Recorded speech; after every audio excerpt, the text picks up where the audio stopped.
Sebelum kita membahas kepada tantangan dan solusi Pancasila dalam kehidupan sehari-hari, kita harus mengetahui bagaimana sejarah lahirnya Pancasila. Sejarah lahirnya Pancasila bermula dari rapat-rapat Dokuritsu Junbi Chosakai atau BPUPKI yang dibentuk pada 29 April 1945. BPUPKI bertugas menyelidiki semua hal-hal penting, termasuk politik, ekonomi, dan lainnya, yang dibutuhkan dalam usaha pembentukan negara Indonesia. Dalam sejarahnya, BPUPKI menjalankan sidang pertamanya secara resmi pada tanggal 29 Mei sampai 1 Juni 1945. Dalam sidang BPUPKI ini, sejumlah tokoh menyampaikan pidatonya terkait perumusan asas dasar negara. Para tokoh itu diantaranya Muhammad Yamin, Supomo, dan Soekarno.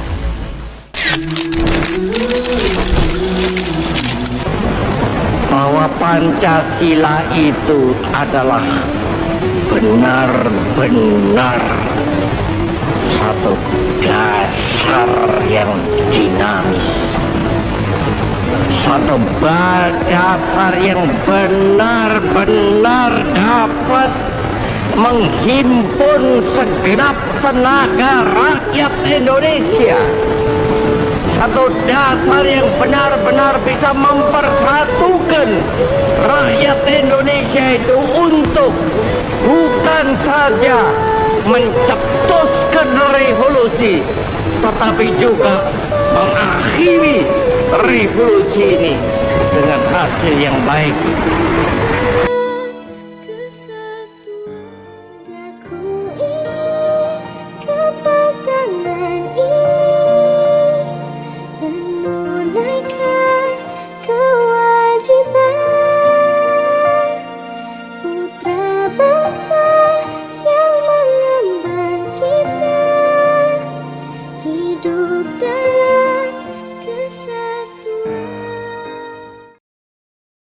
Assalamualaikum warahmatullahi wabarakatuh. Untuk mengetahui bagaimana tantangan dan solusi Pancasila dalam kehidupan sehari-hari, kami di sini dari kelompok 8, kelas HES 1A, mata kuliah Pancasila, dengan dosen pengampu Ibu Fitri Suryani Sihombing MH akan memaparkan sebagai berikut.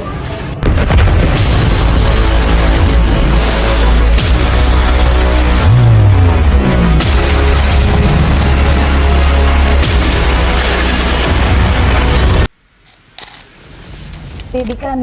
Tantangan yang pertama, kurangnya pemahaman dan penghayatan terhadap Pancasila. Banyak individu yang kurang memahami nilai-nilai yang terkandung dalam Pancasila secara mendalam, yang mengarah pada penerapan yang tidak konsisten atau salah kaprah. Solusinya, pendidikan Pancasila harus lebih ditekankan sejak dini, baik di sekolah maupun di masyarakat. Masyarakat juga perlu diingatkan melalui media massa atau kampanye untuk memahami dan menginternalisasi nilai-nilai Pancasila dalam kehidupan sehari-hari. Tantangan yang kedua, tantangan individualisme yang meningkat. Individualisme yang tinggi, khususnya di era globalisasi, dapat menyebabkan hilangnya rasa kebersamaan dan gotong royong, yang merupakan bagian dari sila kedua dan ketiga Pancasila.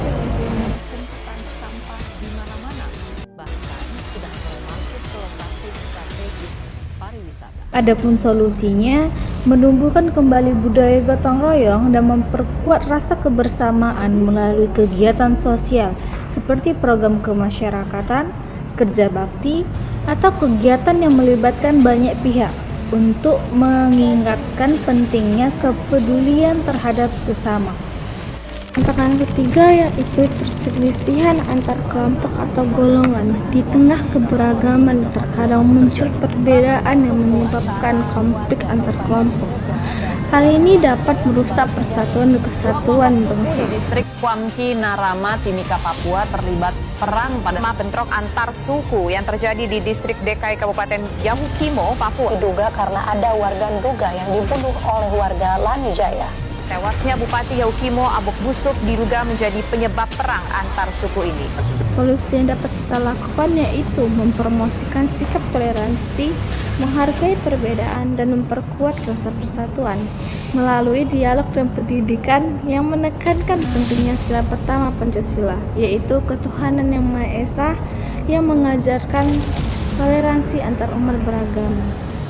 Tantangan yang keempat yaitu korupsi dan penyalahgunaan kekuasaan merupakan tantangan besar dalam menerapkan Pancasila, terutama sila kelima yang menekankan keadilan sosial bagi seluruh rakyat KPK Indonesia. menetapkan Menteri Sosial Juliari Batubara dan dua pejabat pembuat komitmen Kemensos serta dua pihak swasta sebagai tersangka kasus dugaan korupsi dan bantuan sosial COVID-19. Solusi yang dapat dilakukan yaitu meningkatkan pengawasan dan transparansi dalam pemerintahan serta mendukung penerapan hukum yang adil bagi pelaku korupsi. Selain itu, menanamkan nilai kejujuran dan integritas pada semua lapisan masyarakat agar menciptakan budaya anti korupsi. Tantangan globalisasi dan pengaruh budaya asing. Pengaruh budaya asing yang masuk dapat mengurangi rasa cinta tanah air serta merusak nilai-nilai kebangsaan yang tercermin dalam Pancasila. Teknologi dan juga banyaknya platform media sosial membuat nilai Pancasila dikhawatirkan dapat terkikis oleh generasi muda. Saudara, eksistensi Pancasila harus terus dijaga di tengah era globalisasi. Untuk menjaga ideologi Pancasila, Badan Pengenalan Ideologi Pancasila harus dibuat dengan baik yang tidak rusak. Adapun solusinya ialah mengembangkan dan memperkenalkan budaya lokal serta identitas nasional kepada generasi muda melalui kegiatan seni dan budaya, serta memberikan pemahaman bahwa nilai-nilai Pancasila adalah dasar yang menguatkan persatuan bangsa dalam menghadapi tantangan globalisasi. Dengan adanya upaya bersama untuk mengatasi tantangan-tantangan ini, penerapan Pancasila dalam kehidupan sehari-hari akan lebih efektif dan dapat membawa Indonesia menuju masyarakat yang lebih adil, makmur, dan sejahtera. Baiklah, hanya itu video pemaparan materi yang dapat kami sampaikan. Lebih dan kurang mohonlah kami dimaafkan. Terima kasih telah menonton video kami. Wabillahi taufiq wal hidayah. Assalamualaikum warahmatullahi wabarakatuh.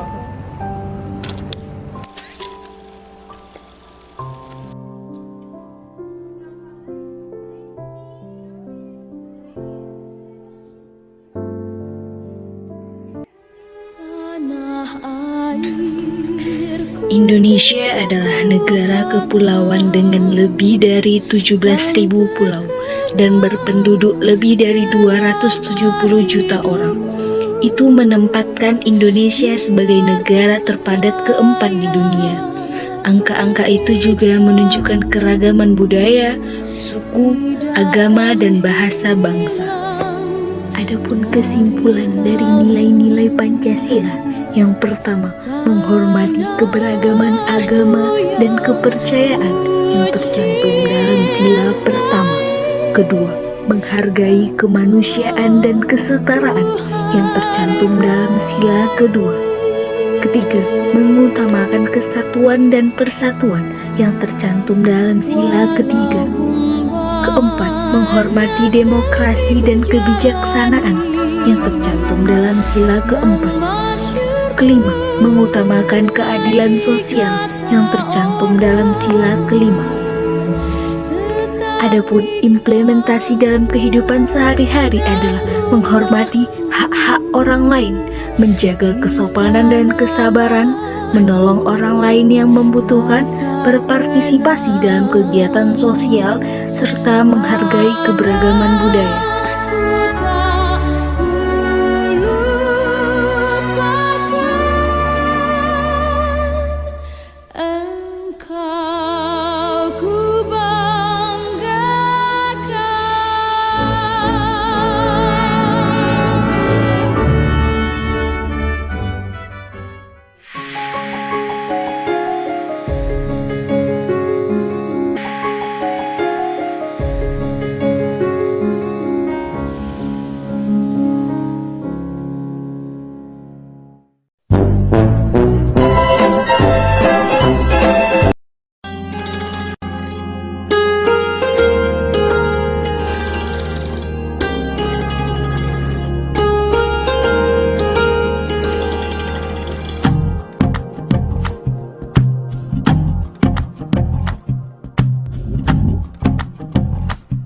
ही तो जन्नत मेरी, तू ही मेरा जुनून, तू ही तो मन्नत मेरी, तू ही रूह का सुकून.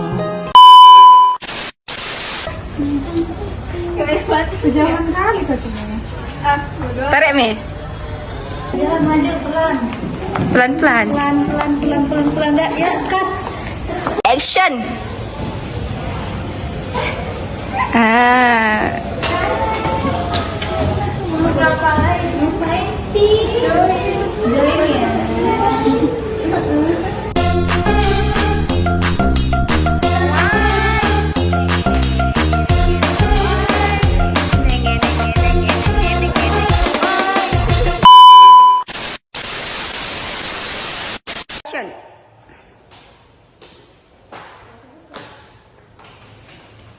Bang Aki enggak? Hah?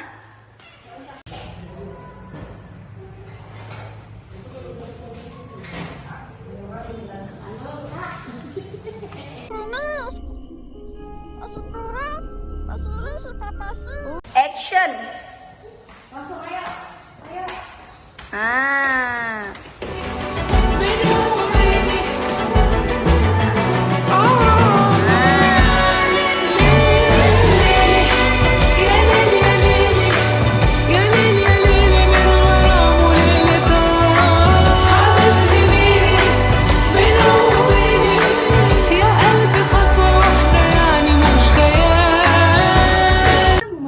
Sebagai berikut. Udah weh. Astaga, lama ini cantik banget sih sumpah guys. Dia kalau kena matahari cantik banget cuy. Ini cantik banget sumpah dia cuy. Sumpah dia cantik banget sumpah guys. Ini baper gue sumpah guys, baper gue cuy. Ini kontratornya.